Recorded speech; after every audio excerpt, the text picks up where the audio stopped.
Okay.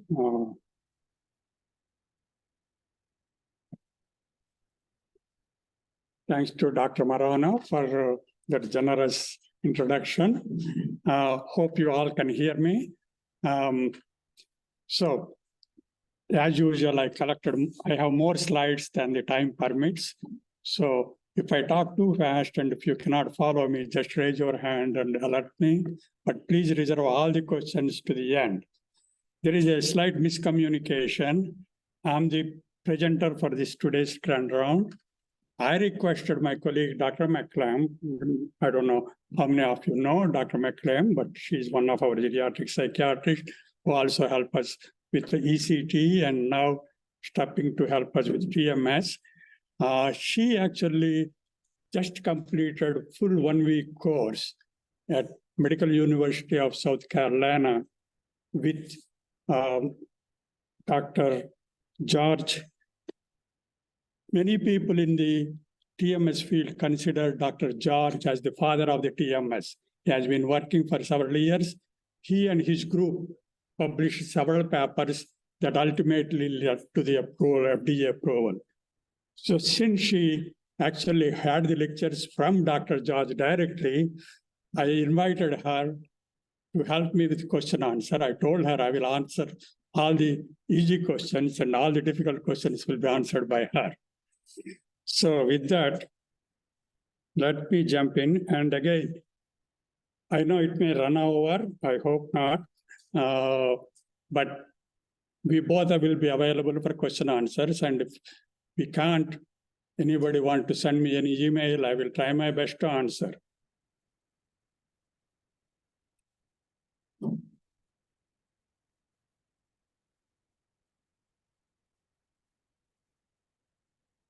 Okay, I have no conflict of interest, nothing to disclose. The learning objectives are stated. So this is something I want to be very clear. This is a clinical presentation about TMS, very basic. I know there are plans, probably at the end of the year, academic year, we invite a guest speaker who can talk more about the research and cutting edge technology, but I'm going to give clinical presentation. I apologize to the audience who have much more knowledge about TMS because I'm only going to talk about very basic clinical things. I'm not covering several items. They include basic science about magnetic energy, types of magnetic coils, and how did they come to the conclusion to use clinically the pertinent magnetic coils, and basic and clinical research studies that led to the technology or the protocol now we are following. And I'm not going to talk about off-label use that much. I'm just going to mention about it. And there are a lot of studies published in TMS in children and pregnant women, which I'm not going to talk. My presentation is going to be limited mostly to TMS treatment for treatment refractory depression. I will just briefly mention about TMS for obsessive compulsive disorder. So the first item in the list is what is TMS and not TMS? The very basic thing, TMS is a non-invasive method of brain stimulation or neuromodulation in which magnetic fields are used to induce electrical current in the cerebral cortex, thereby depolarizing the neurons. I will elaborate a little bit more in next slide. RTMS is repetitive use of TMS. RTMS is approved for treatment of several psychiatric, neurological disorders, chronic pain, and also as a part of stroke rehabilitation. TMS does not require general anesthesia as opposed to ECT. It is easy to administer in alert and vague subject under medical supervision, and no cognitive deficits. The patient can come, they can take 1 hour off from their job, they can come and have treatment for half an hour and can go back and drive, which is not the case with ECT, even though there may be some minor limitations. And it does not involve induction of seizures. Okay, This is from Mark George. The brain is an electrochemical organ. Electricity is the currency of the brain. You don't realize it. All of the synaptic pharmacology, we spend hours and hours or months and months mastering them. They only help to transmit from one neuron to the next neuron the signal at synaptic cliff. The main currency is the current. So what happens is magnetic energy produced from the coil goes through the magnetic energy can travel through the skull as opposed to, I don't want to go into too much discussion about electrical energy, but this magnetic field, when it touches the cerebral cortex, it converts into electrical and stimulates the nerves. And important thing is it can both inhibit and also excite the neurons. So once the neuron starts firing or getting inhibited, it goes through the network. There are several networks in our brain. It goes through the network. It is not limited to the area because magnetic energy can only penetrate 1 to 2 centimeters. So some of the areas that are involved with some of our disorder, especially depression, is hidden under the folds very deep in the brain. It is very hard to reach, but we are going to stimulate the neuronal network that is involved. That is the very basics of TMS. So again, TMS can be delivered at low frequency, that is 1 pulse per second, or high frequency, that is 5 to 10 pulses per second. That means pulses. I will go into the pulse, what the pulse means. TMS that uses repetitive pulse is known as repetitive TMS, which we talked about. I'm going to use the term TMS and RTMS interchangeably, but mostly what I'm talking is repetitive transmagnetic stimulation, RTMS. So the low frequency has inhibitory effect. And high frequency, that is more than 5 pulses or 10 pulses, cause excitatory effect. That's why it is neuromodulation is possible with the TMS. It can cause both. There is something called deep TMS. It is not really deep TMS. It is actually magnetic stimulation simultaneously more than one area. So I'm not going to talk about deep TMS, even though deep TMS coil is approved, one of the manufacturers, there is some controversy because it can cause dropout rate is much higher with what they call H coil. I'm not going to go into the details. Okay, this is how TMS pulse. Each pulse will have one wave. Normally, the one we use commonly is called biphasic wave. And there is something called theta burst. That means biphasic wave is tick, tick, tick, whereas theta is 3. Tick, tick, tick, tick, tick, tick. So I hope you understand the difference. And again, theta burst is a little bit difficult to tolerate. So again, when we use theta burst, there will be dropouts much more than using regular TMS. So again, the basic things, what we do during the TMS treatment is we put the train, that means per second we use 10 pulses and we give in 4 seconds in a row, that is 40 pulses. Then there is an interval called intertrain interval. For 11, or there are 2 protocols. The protocol we are going to use will have 11 seconds break. Then again, we will have next 4 seconds. So we will have in approximately in 18 minutes, 45 seconds. So close to 19 seconds. We deliver about 300 high frequency pulses per each session.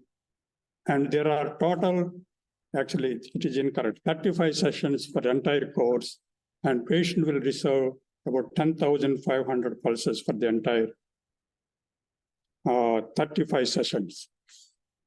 And all these numbers came with various different research and they are not fixed. There is some disagreements, but this is what the common protocol we are using. Like I said, I'm not going to present all the research and controversial things, so I'm just going to present the basic practice that is being used in the field at this time. Okay, there are different forms of TMS waves that can be delivered. I'm just showing it for illustration purpose, but the top one is the one which we are going to use, like I said before. And there is somewhere there is a theta burst, yeah, C. So again, just basic understanding how the TMS works. Let us go into on-label, that is FDA approved, off-label. Again, even FDA approves, for example, we use it quite often. Ketamine is approved for anesthetic purpose. As a doctor, you can use off-label, but when you use off-label, you have to get a lot of people advise medico-legally, it is better to have a different consent and say, specifically, we are using it off-label, but we don't have to go into those details. So same thing with TMS. You can use on FDA-approved on-label use, and you can also use off-label. And there is a lot of research going on off-label use. I will mention a couple of them. So it involves, where are we going to stimulate the brain? Where are we going to put the magnetic coil? And remember, it only penetrates 1 to 2 centimeters. So that is what we call cortical mapping to identify the area. And motor threshold, how much intensity, how much amplitude we are going to use. That is called motor threshold. So there are some contraindications, risks and side effects. And very, very, very rarely there can be a seizure. I will talk about it.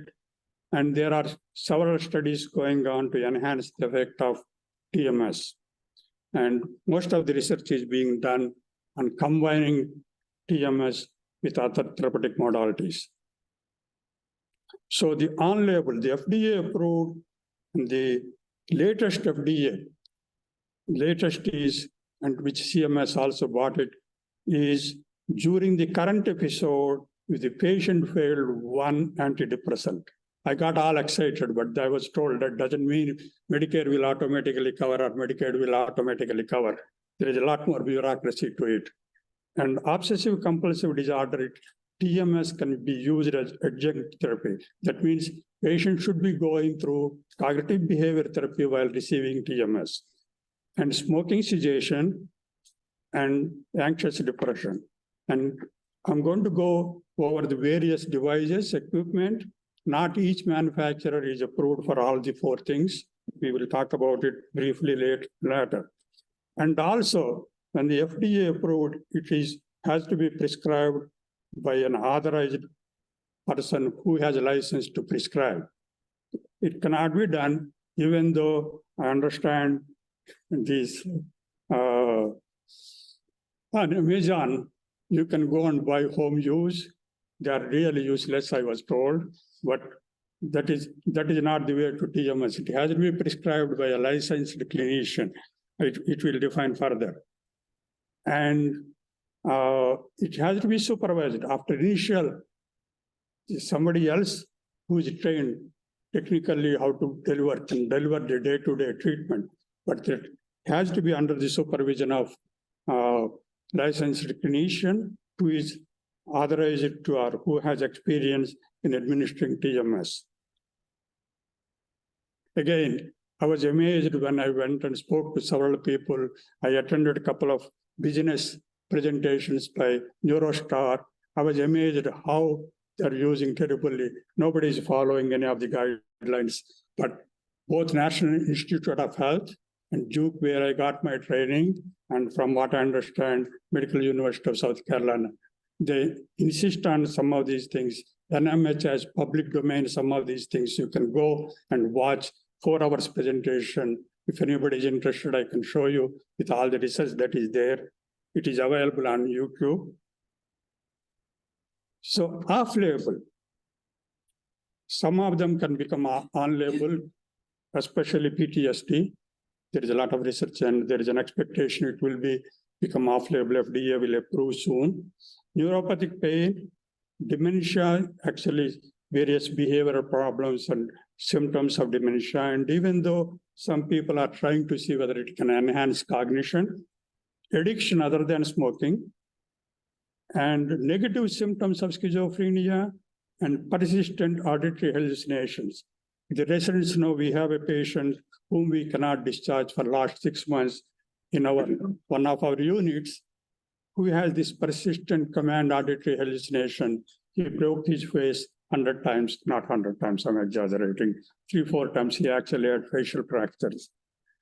And traumatic brain injury, autism spectrum disorders, PTSD, and neurological and other conditions, some of them are already FDA approved, including migraine, stroke rehabilitation, Parkinson's disease, probably it will be approved very soon. And neurosurgery has been using TMS for a long time to locate the lesion. So before, prior to doing the surgery, to locate the lesion exactly where they are going to do surgical intervention. Okay, prescription, it has to be prescribed by a licensed physician who has a good training, or other clinicians such as nurse practitioner with advanced training and has a written collaborative agreement with a physician experienced in RTMS. It is very specific by FDA. And the operator can be a licensed physician or clinically trained by the licensed physician, somebody individual that is clinically trained how to operate the machine and know what to observe, monitor.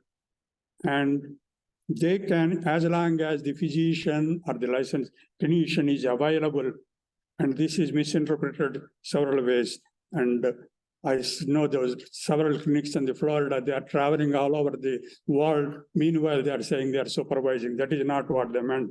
They meant is the clinician should be available within reasonable time, should come and try to address. So a lot of things going on in the field. I was totally surprised because these people started it even before FDA approved. And there are a lot of money-making businesses, both for TMS and ketamine infusions. And people made a lot of money, are making a lot of money. But that is a different issue. Okay, this is same thing I already just mentioned.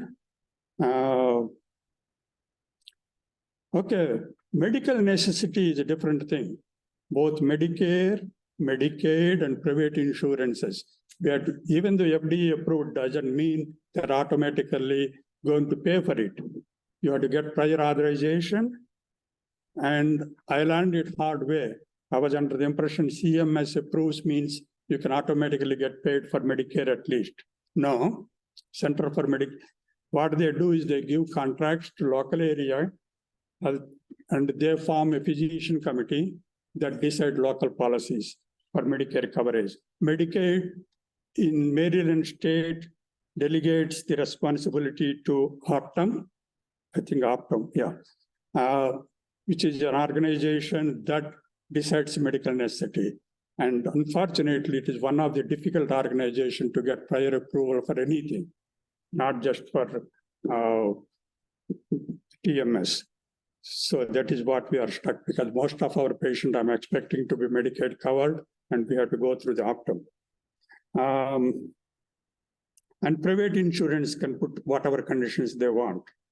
So common inclusion criteria, they're looking for major depressive disorder. Ironically, they ask for PHQ-9 scores. PHQ-9 is not meant for rating scale, but that is the way the industry started, and it went over our mattress. And 18 years old or older at this time, FDA did not approve TMS for anybody younger than 18 years, and also pregnant women.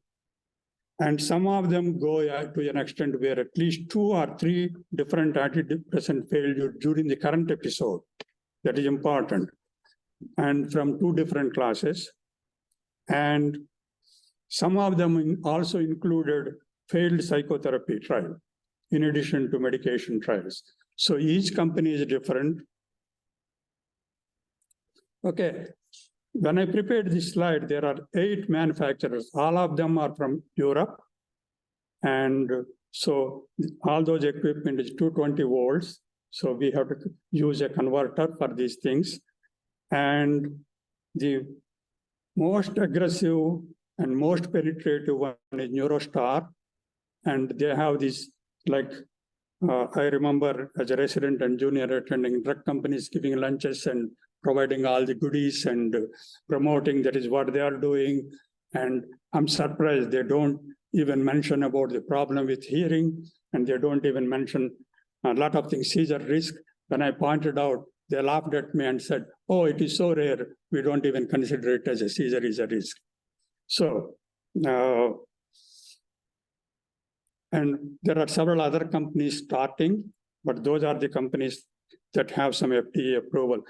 Not each company's equipment is approved for each of the 4 approved treatments, approved indications. Each manufacturer, every time they change an equipment or update, they have to go to FDA, they have to submit. I'm giving these details because I learned it hard way. Nobody told me. I have to learn it going through several different, because it is not just, it is important to know clinical, but also we have to know the administrative aspects of some of these things. So there is something called investigational device exemption application. For that particular equipment, for that particular indication, they have to get an approval. They have to have a protocol. So I listed some of them. The equipment we bought is MechVenture, and we bought the very latest one called MechPro. There are 2, MechPro 30 and MechPro 100, which 100 is mainly for research purpose. 30 can be used both for clinical and research purpose. And it is approved for 19 minutes protocol. And MechVenture also approved for OCD. This is the equipment we have currently. And this is MechPro, the main console. Let me see if I can. Okay, this is MechPro. And everything else is connected here because all this equipment is 220 volts. They have a transformer. All the equipment has to be plugged into the transformer to convert from 120 to 220 to, yeah. And also it acts as a surge protector. And there is a chair, comfortable chair like dentist chair, and there are various coils. The coils we got is separate coil for mapping and threshold determination. And the treatment coils are very heavy. If you try to hold it with your hand, you can't hold it more than few minutes. And the problem is you can actually hit the patient on the head with that if you try to manipulate. That's why they have a flexible arm. Actually, there is something called robotic arm, which has modern technology, 180,000 for the robotic arm. Nobody had, including, I think if I remember correctly, Dr. Agnal said they don't have it even at NIMH. So, and this is a pillow that stabilizes the patient head when we give the treatment. There's a treatment cap. I will come back to the reason why we need to have a cap. And there is a cooling unit because this magnet, these coils gets very hot without the cooling unit. There are air and liquids, and this one uses liquid cooling, which is supposedly much better. When I investigated all the equipments, I looked into all these options available and also made sure that can be used also for research purpose in future. So finally I selected and which was approved by the department. Okay, let us go a little bit about the cortical mapping and motor threshold determination. What is cortical mapping? Let us go to a little bit anatomy. Don't worry about the whole anatomy. You are familiar with primary motor cortex, which controls most of the muscles in the body. And also remember prefrontal cortex. Only those two things. Don't worry about all the other areas. which we are, most of us know. So these are the regions that are affected by depression with functional MRIs and PET scans. There is almost agreement in the field that the main problem with depression seems to be excessive firing at subgenual anterior cingulate cortex, are called area 25, Brodmann's area 25. So there is excessive firing here. But unfortunately, it is very difficult to reach that area to inhibit. Luckily, there is a neuronal network which affects dorsolateral prefrontal cortex, which is we can reach with magnetic energy 1 to 2 centimeters. But how do we know where is this dorsolateral complex? Each person is different. The size of the skull is different. The brain size is different. So that is where the cortical mapping comes into picture. If you stimulated the wrong area with high intensity, you can cause seizures. So if you stimulate the motor area, so even though the risk is very, very low, still for understanding purpose. So luckily, we all know if you take that piece of motor cortex out, primary motor cortex, this is the way it controls different parts of the brain. Remember, left side of the brain controls the right side muscles. So this is representation. And the important thing is what we call hotspot is a thumb muscle, particular muscle that can, if you stimulate that particular area, the thumb twitches. So the muscle's name is, Dr. McLean remembers it better than me, abductor pollicis brevis, or APB, which is the muscle in the that controls the thumb.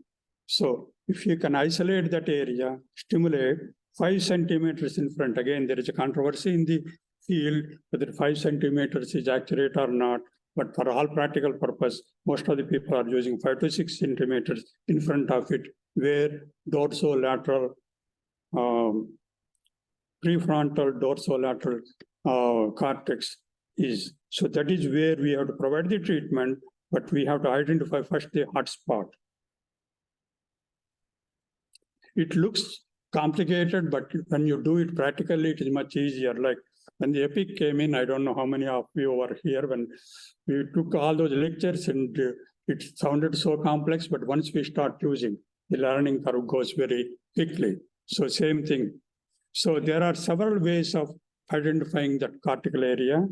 The most commonly used clinical method is called beam method with 5 centimeter roll. You can also do much more accurately by using functional MRI PET scans, which is being used for research purpose. Luckily, there is also something called Montreal Neurological Institute came up with formula where you can use some neuronavigation technique to identify the area. So normally EEG, we used almost 20 channels. So what they did, both Canadian researchers and American researchers went through the 2000 EEGs and came up with a method of calculation by statistical analysis for different sizes of the brain, different sizes of the skull, where to identify. So that is where the cap comes into picture. We put the cap and we measure circumference at the edge of the cap that has to go above the eyebrows and something called anion. So circumference, we also draw a line from nasion to anion. That means from the nasion is the just above the nose, the small depth we have, to anion, which is a little bit dim behind the skull. And we measure that, we measure the circumference. We also measure from tragus to tragus. and put it into the computer. It is freely available. It is not patented, thanks to clinicalresearch.org. This was actually, beam method was developed by somebody who worked with Mark George, probably still working there at Medical University of South Carolina.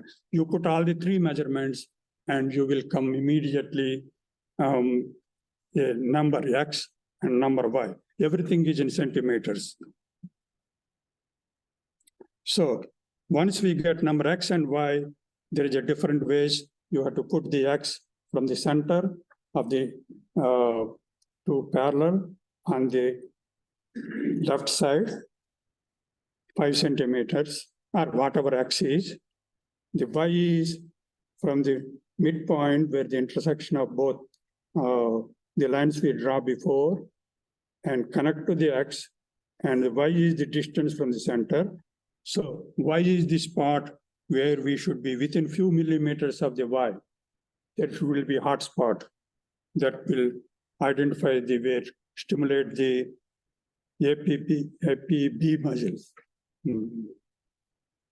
Again, it sounds complicated, but people are, I'm going to tell you at the end, those who are interested can come for a demonstration with a condition. It has to be a group of 2 or 3, and everybody has to volunteer on an alternate basis. We all volunteered, we learned by volunteering, and it is a safe procedure. But we will ask you to sign a waiver, sign a consent form. So just for the medical legal purpose. We also bought neuronavigation system. And this is called Atlas. It is brand new, approved by FDA only about 2 to 3 months ago. We are first 3 or 4. We are in the good company of Harvard and I forgot other Stanford and a couple of other places.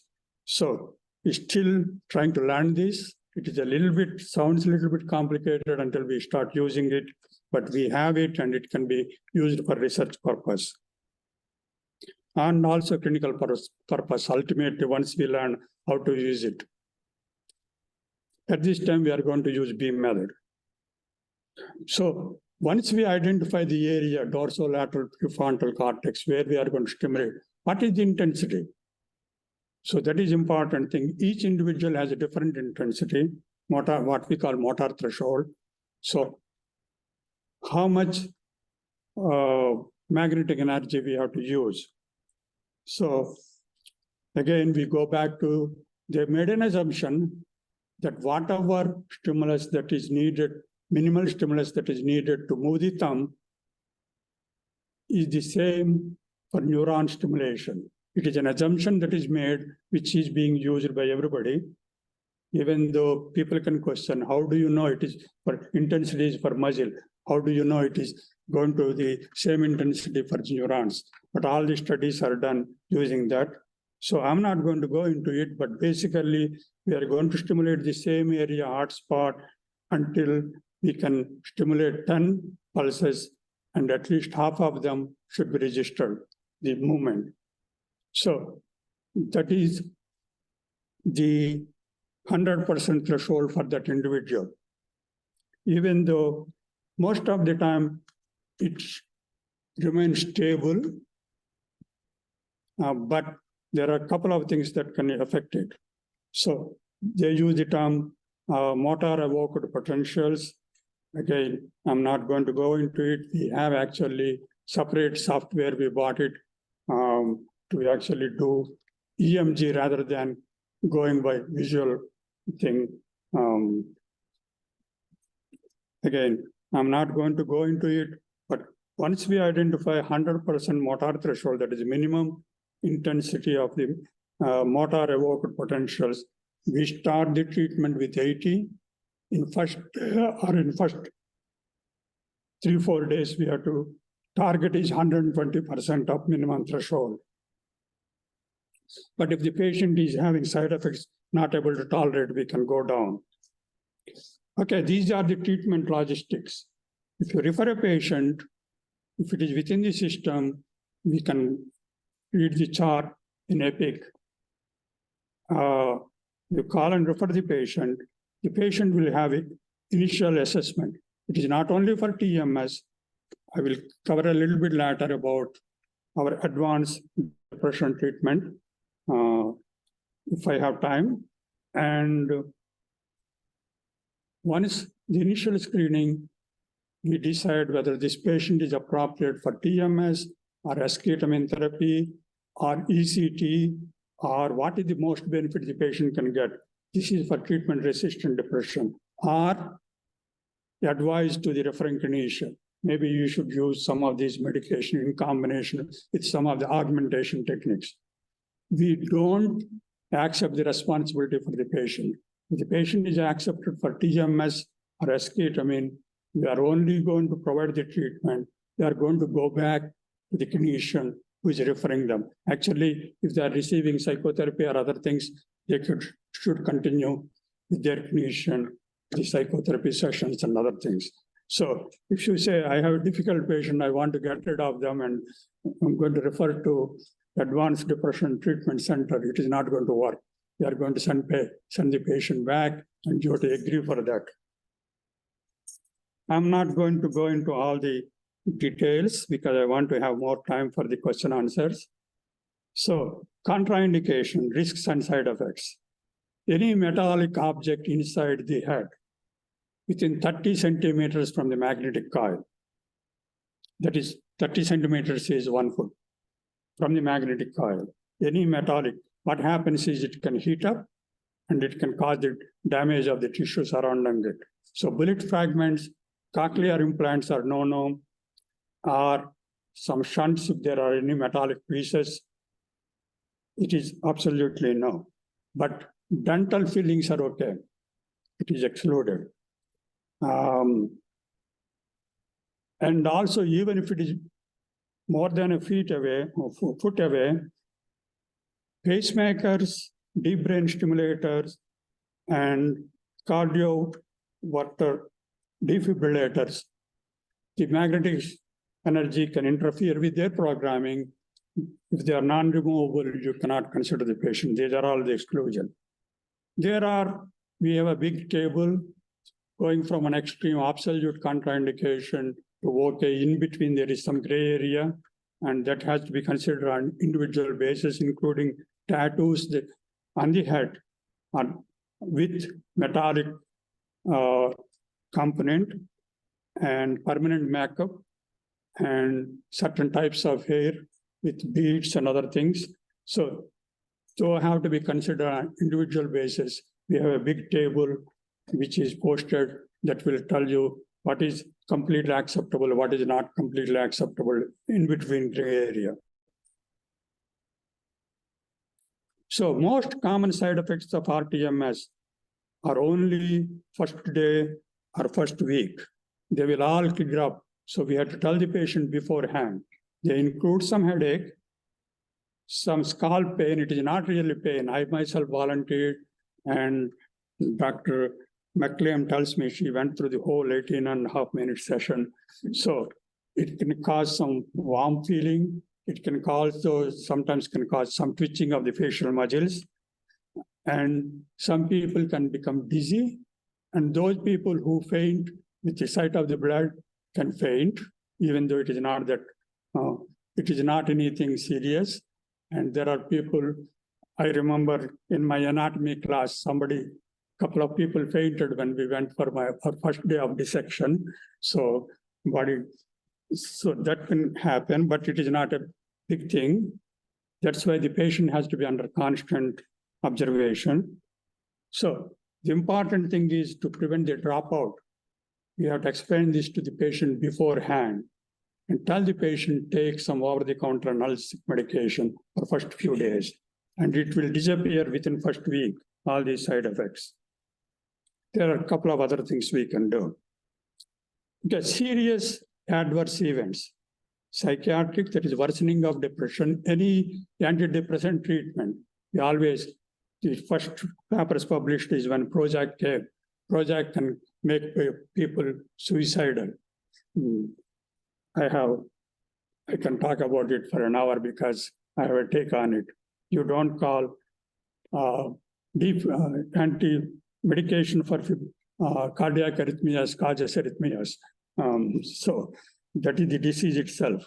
And suicidal thinking and behavior. So every time patient comes for a treatment, we have to ask them whether there is a worsening of depression or suicidal thinking.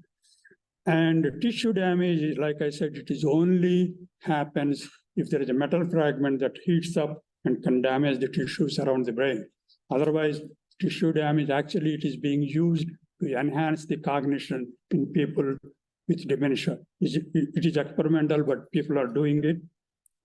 And the other question is hearing, auditory, hearing loss.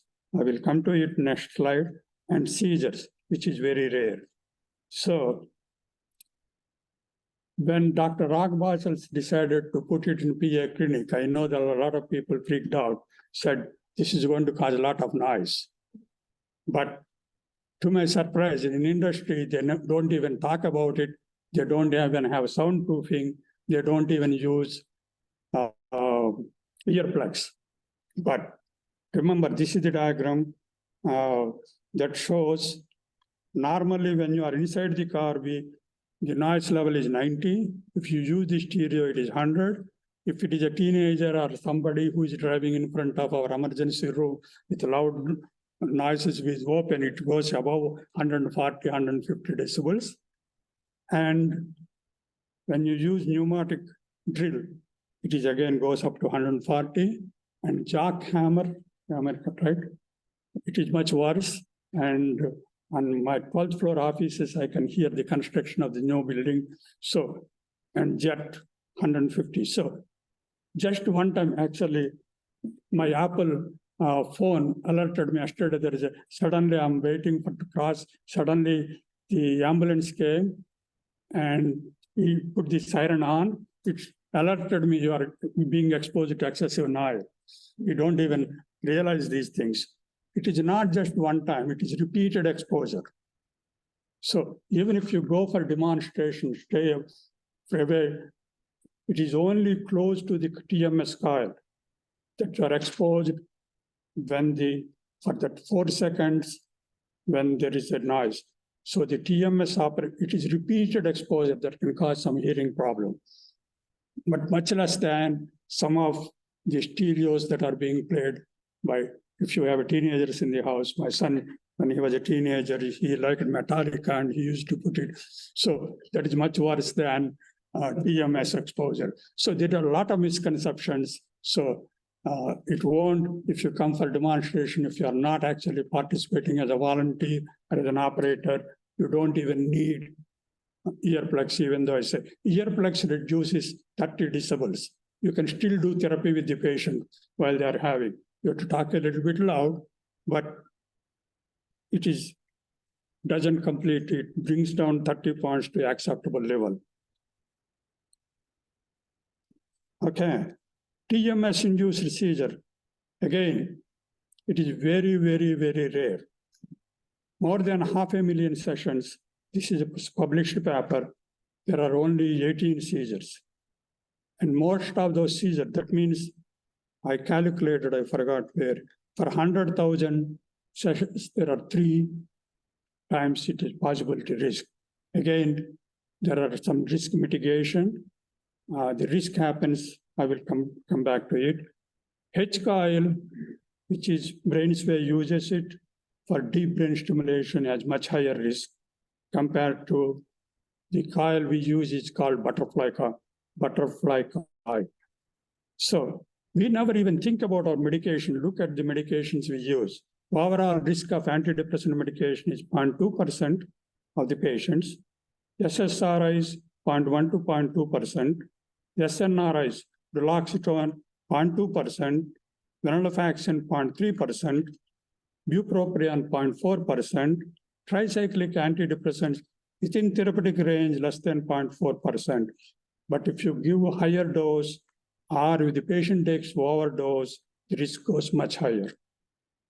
So we don't even alert the patient, we don't even take the precautions, we take it granted. But just keep it in mind when we talk about seizure. But for whatever reason, both NIMH and other people, even though industry wouldn't talk about seizures, but NMH and everybody, all the university medical centers wants people to know about the seizure risk. It is part of the informed consent, and people should be trained how to handle the seizure. So what happens if a patient has a seizure? They can develop bruise, they can have fractures, broken veins, aspiration, and so the simple things you have to do, you don't have to bring oxygen cylinders, you don't have to put anything in the mouth. That's the worst thing you can do when a patient is having a seizure. So the simple thing is first aid. This is Epilepsy Foundation recommendation. When somebody is having seizure, is the person to the floor, turn the person to one side, clear the area for any hard objects, put something soft under the head, remove the glasses, loosen the tie, time the seizure, call 911 or rapid response. If it is a clinic, call 911. If it is within the main hospital building, call rapid response team, and make sure to reorient the patient and provide reassurance. Again, the seizure not only very rare, it is a lot of times if there is an operator error, or we didn't screen the patient properly who has prior epilepsy, and it can be easily managed. People never develop epilepsy because of the seizure induced by the TMS. It is less than a minute with no sequelae, but for medical legal reasons, we have to send the patient to the emergency room to do some workup. Okay, there are various strategies, including screening the patients for seizure risk. So it is one of the screening questionnaire we have. We do for everybody that comes for TMS, and make sure you don't put a patient that is high seizure risk. Somebody who has a history of epilepsy, we don't want to put them in the TMS treatment. And seizure risk can be minimized by making sure you are not stimulating the motor cortex. You are stimulating the dorsolateral prefrontal cortex. And also, you are not using too much high intensity.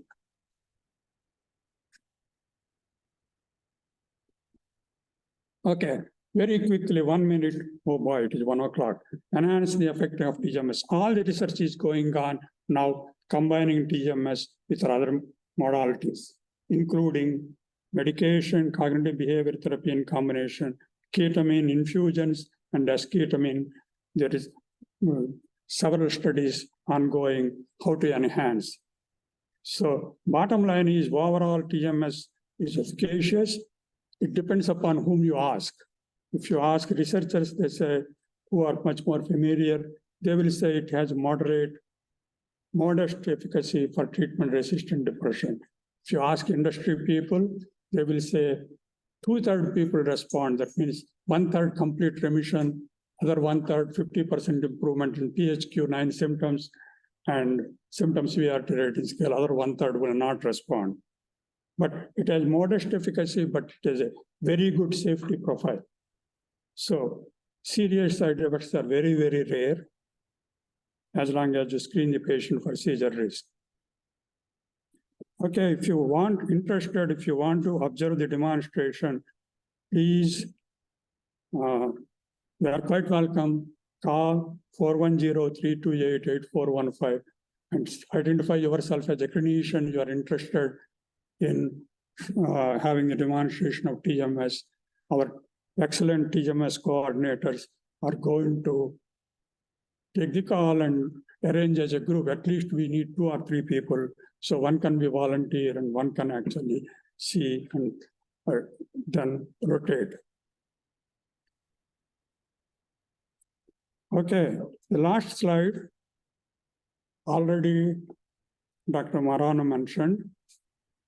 I had a dream, actually, I wanted to, when I came here, I suggested we should have interventional psychiatry division separate, which was ruled out. And that should include TMS, ketamine infusion. At that time, ketamine was not approved. And focused ultrasound. At that time, nobody is doing in the world, but they are doing for neurology across from our offices. So I got the idea, low focused ultrasound, but too late because somebody said, advising the higher up, oh, it is not going to work. How do you know it is not going to work? I want to do a research study, but leave it there. So right now, we have this advanced depression treatment center. It is only by referral. It is not going to take over your patient. And again, like I said, there will be screening interview at this time. The screenings are done by Dr. Medarios. Gustavo is here. Okay, Dr. Gustavo is his first name. Dr. Medarios, I'm not pronouncing it correctly, but he did his 4th year with us, residency training. Then he went to Johns Hopkins, got advanced training about treating treatment-resistant depression, and he's much more familiar with ketamine therapy. So, TMS, there are more than few physicians whom we are training together. That includes Dr. McLean, Dr. Maranas, Dr. Dong, and a couple of other people. And ketamine, actually, it was the brainchild of Dr. Stephanie Knight and the pharmacist Megan Harrett. They developed all the protocols. So we have 2 excellent coordinators for the both program and also some of the work. Priscilla, who is a nurse, she is here. She will be working together with geriatric clinic and ADAP program, ADAP Advanced Depression Treatment. And we have Akram Yusuf, who is sitting here, other coordinator. They made my life much easier over last 2 months. I just provide them the information, they take it and run and organize it properly. And we have several administrative supportive staff, including Marsha Gore, Taisha Johnson, Darlene, and Annie, and Jane Richardson and the EPIC team are involved in developing and incorporating this in the EPIC. And initially, Dr. Rockwassel had, this is more than a year before, several meetings with people from Dr. Gold, and people from MPRC and other higher up people, monthly meetings to develop the overall format. So thank you, and we are ready for questions. Sorry, it is almost 1 o'clock, but we started also late. And what we'll do is, because of the setup, it's maybe sometimes hard for people virtually to hear the question. So I'll repeat the question if you have any internal questions. And then Dr. Aaron Wright. What is the relative cost of a course of ECT, of TMS? Each session depends upon the insurance companies generally pay $200 to $300 for each session. Okay. And before TMS was FDA approved, again, these clinics, especially in Florida, everywhere, and they were charging $12,000 for the entire course, out of pocket. And the cost to start the program will be, depends upon what equipment, what accessories you want to buy, anywhere from $120,000 to $200,000. I had actually a very practical question. If for some of the people might be thinking of referring a patient, 2 questions. One is, what can the patient expect day to day? How long will they be there? How long does the session last? The second part of that is, could you just address drug and alcohol use and TMS and what sort of? It is very important question. You want to take out? Sure. Actually, this session, the protocol we are going to use for treatment-resistant depression last 19 minutes. So I guess go from the beginning of like what time, how much, like a whole session a day. half hour, 45 minutes, you expect? Oh, so the initial session, are you talking about from when they receive the motor threshold or from when we do the The consultation? first session lasts about 1 hour. Okay, After that, next 35 sessions last less than 30 minutes. Like I said, there are no restrictions. People can drive to the place. They can drive back to their work. So it is, So if Even- someone is working, you would say, expect to be there an hour? so if they're already in the middle of the treatment course, we would say, depending on traffic, you could budget an hour, but you won't be in the actual TMS chair for an hour. The entire session is probably no more than 20 minutes when you're in the middle of it. It may take a little bit longer on the initial visit because we're trying to determine the motor threshold, and so that involves a lot of adjusting of the TMS motor threshold coil. But when we have our treatment setting set, then it's 20 minutes. the second question is substance use. Substance use, alcohol use can change the motor threshold. So, and also medication changes. We tell patients and the different clinicians to keep on the same regime. If somebody is intoxicated, of course, they cannot enter into the clinic. It is a rule for all our programs, psychiatry program, or probably other clinics also. But we discourage people, tell them to use the same level. I won't tell people you use because I had an experience. Somebody went and told, Dr. Dodi said I can smoke marijuana. So, not what I said, but I won't go into it. But we tell people we don't encourage, but in reality, people do use. And as long as it is minimal, and as long as it is same, occasional alcohol use, not intoxication, and also occasional marijuana use, but other substances, I won't advise. The other, Please don't tell the patients that part. the other part to that is sleep. So we want to make sure that the patients tell us if they have any changes in their sleep pattern, or if they're taking medications such as bupropion and they forget to take the dose that morning. And also too much coffee.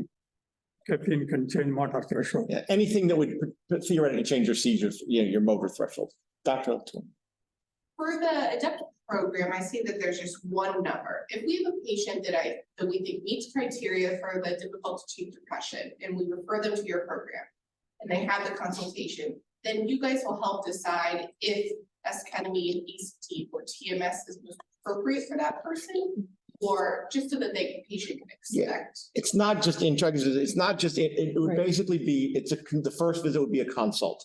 So it would be considered, and if you think so, and if you have a modality in mind, you can, but if you're not sure, or if you just want an advanced psychopharmacology consult. So it's basically the first visit is sort of to, it can be for any of those. It can be, I think this modality might benefit my patient, or I'm not sure, or like a pharmacology consult. But, and must come from clinicians. That's one of the sort of things is, Yeah, we it can't has make to be- self-referrals. Clinician means any psychiatrist, anywhere, even though we are going to do outreach later, once we are only going to start with internally, we are ready at this time to take the referrals for TMS. Esketamine, probably we will be ready by December, for limited number, by January, probably we can open for esketamine. Dr. Postolacci. Great presentation, great issue presentation. So my question is mainly about that initial phase when people have to do it on a daily basis. So I think about my patients with resistant depression, many would have obstacles of different natures to actually come on a daily basis, and kind of almost reminds me of psychodynamic psychotherapy, psychoanalysis every day. So the question is, how many of those initial sessions one could miss and still to have a benefit? Like even medications, we can allow some doses to be missed. So let me repeat for everyone. So Dr. Postolacci asked, which is an excellent question, is, it is not necessarily an easy treatment because you have to come every day. How many treatments can someone potentially miss and still be able to successfully complete a course. This number 35 is not really completely research-based. From what I understand, some people talk about 20 sessions, but the advice is not to miss more than 2, especially the holidays are coming, so we won't be open anyhow. And Saturday and Sunday, we don't.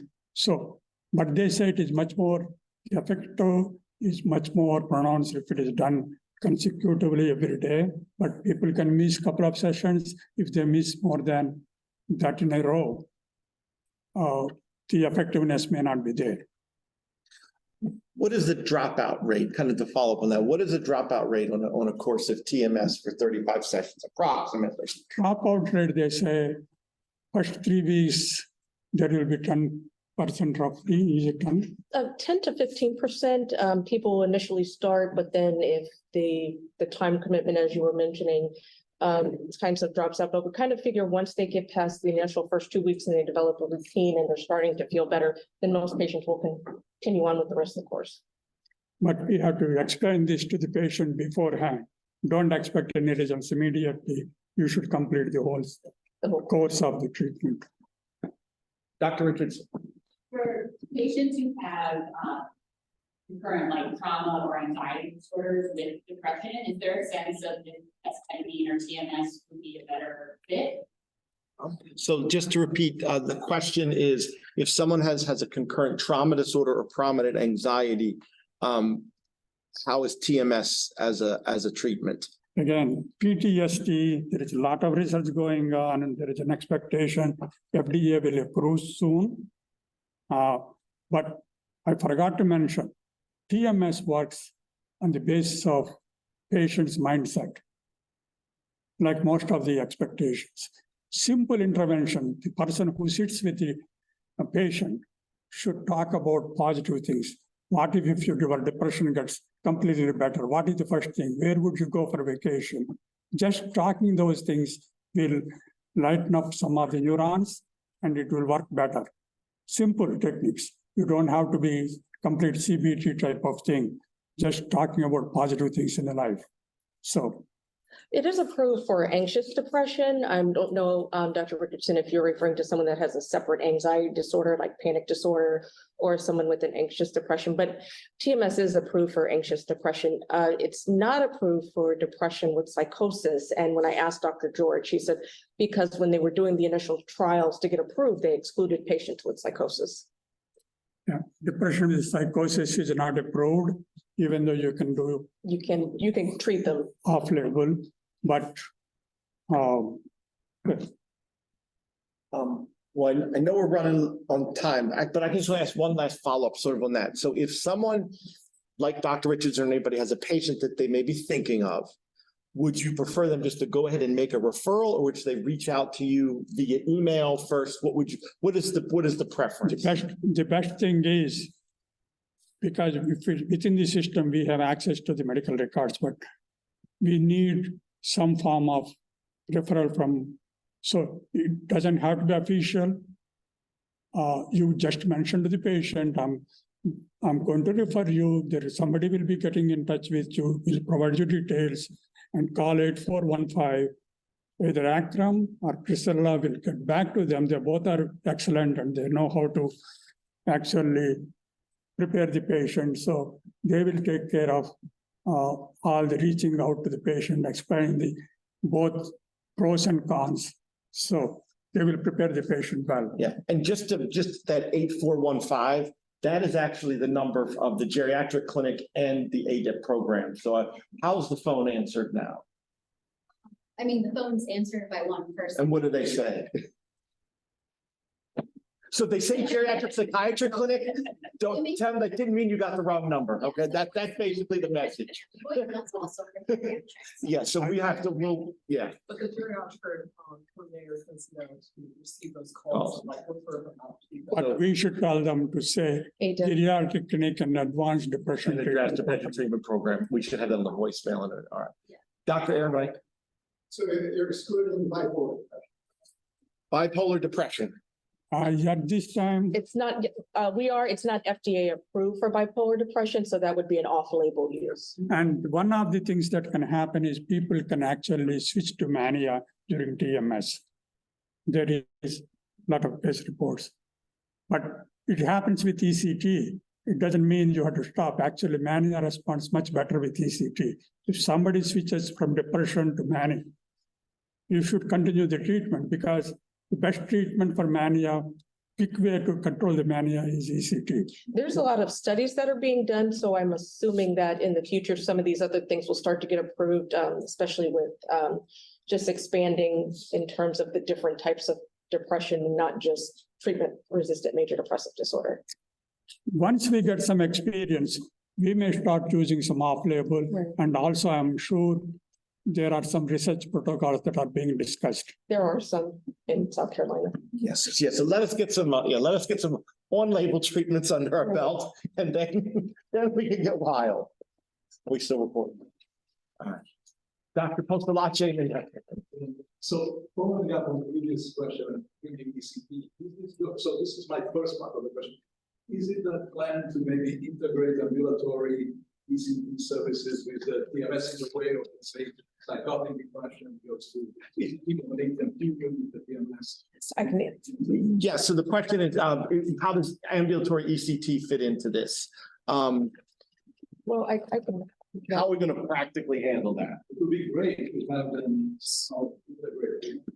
I would say, well, here it says, I would say refer them, and if someone needs, if we feel ECT is indicated, we can make the arrangements. Yeah, they are, I guess, if I'm understanding correctly, some places are doing an acute course of ECT, and then rather than having them continue the acute course of ECT, they will switch them to TMS. We don't have a protocol for that yet, but there are some facilities and clinics that are doing it that way, or vice versa. They may start off in TMS, not improve, give them an acute course of ECT, and then go back to the TMS. The practical consideration is we have limited resources to do outpatient ECT because there is nobody to help us coordinate or anything. So what we do, myself, Dr. Mariano, and Dr.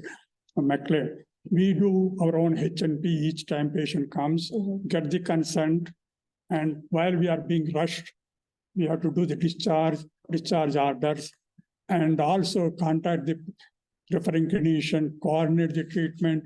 Sometimes we have to talk to primary care physician. If I have somebody with multiple sclerosis, I have to be talking to a neurologist.